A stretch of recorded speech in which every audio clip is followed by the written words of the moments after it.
പ്രിയനെക്കുറിച്ച് ഓർമ്മിപ്പിക്കരുത്. ദയവായി ജീവിക്കാൻ അനുവദിക്കൂ. ലിസി. താരദമ്പതികൾ, അതും തലയെടുപ്പുള്ള മലയാളത്തിന്റെ സ്വന്തം പ്രിയനും ലിസിയും. പ്രണയം വിവാഹത്തിലെത്തി. മക്കൾ പിറന്നു. 25 വർഷത്തെ താരദാമ്പത്യത്തിന് അന്ത്യം കുറിക്കാൻ ഇനി 3 മാസം. സത്യങ്ങളെല്ലാം തനിക്കും പ്രിയനും മക്കൾക്കും ബഹുമാനപ്പെട്ട കോടതിക്കും അറിയുമെന്നാണ് ലിസി പറയുന്നത്. ചില ഓൺലൈൻ മാധ്യമങ്ങൾ ഇവരുടെ ബന്ധത്തിന്റെ വഴിപിരിയലിന്റെ കഥകൾ പുതിയ തലത്തിലാണ് പടച്ചുവിടുന്നത്. പ്രിയന്റെ ദുരിതകാലത്തിന് അറുതി വരുത്താൻ 2 വർഷം പ്രിയനെ വേർപിരിഞ്ഞിരിക്കാൻ ലിസിയെ ഉപദേശിച്ചത് ഒരു ജോത്സ്യനാണത്രേ. ആ ജോത്സ്യന്റെ വാക്കുകൾ അപ്പടി അനുസരിക്കുക മാത്രമാണ് ലിസി ചെയ്തത്.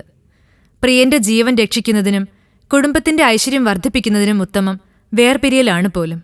എന്തായാലും ജോത്സ്യൻ പ്രിയനെക്കൊണ്ട് 2 വർഷത്തേക്ക് ഒരു കല്യാണം കഴിപ്പിക്കണമെന്ന് പറയാതിരുന്നത് നന്നായി. എല്ലാ വാർത്തകളും ലിസി പച്ചയ്ക്ക് തള്ളുകയാണ്. പറഞ്ഞല്ലോ, ഞങ്ങളുടെ വേർപിരിയൽ 3 മാസം കൊണ്ട് പൂർത്തിയാകും. അതുവരെ പ്രിയദർശനെതിരെയുള്ള ഗാർഹിക പീഡനത്തിന്റെ കേസും തടഞ്ഞുവെച്ചിരിക്കുകയാണ്. മറ്റുള്ള ആളുകളുടെ സ്വകാര്യതയിൽ കൈകടത്തി സന്തോഷിക്കുന്ന നിങ്ങളെല്ലാം എന്താണ് നേടുന്നതെന്നും പ്രിയതാരം ലിസി ചോദിക്കുന്നു. ഒരു പിരിയൽ കൊണ്ട് നിങ്ങൾക്ക് സന്തോഷം കിട്ടുമെങ്കിൽ അത് തന്നെ നടക്കട്ടെ.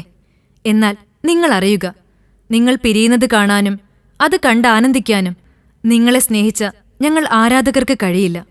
എല്ലാം ശുഭമായി അവസാനിക്കട്ടെ എന്ന് പ്രാർത്ഥിച്ചുകൊണ്ട് ഫിലിം കോട്ട്. കൂടുതൽ സിനിമാ വിശേഷങ്ങൾക്കായി ഈ ചാനൽ സബ്സ്ക്രൈബ് ചെയ്യൂ. Film coat.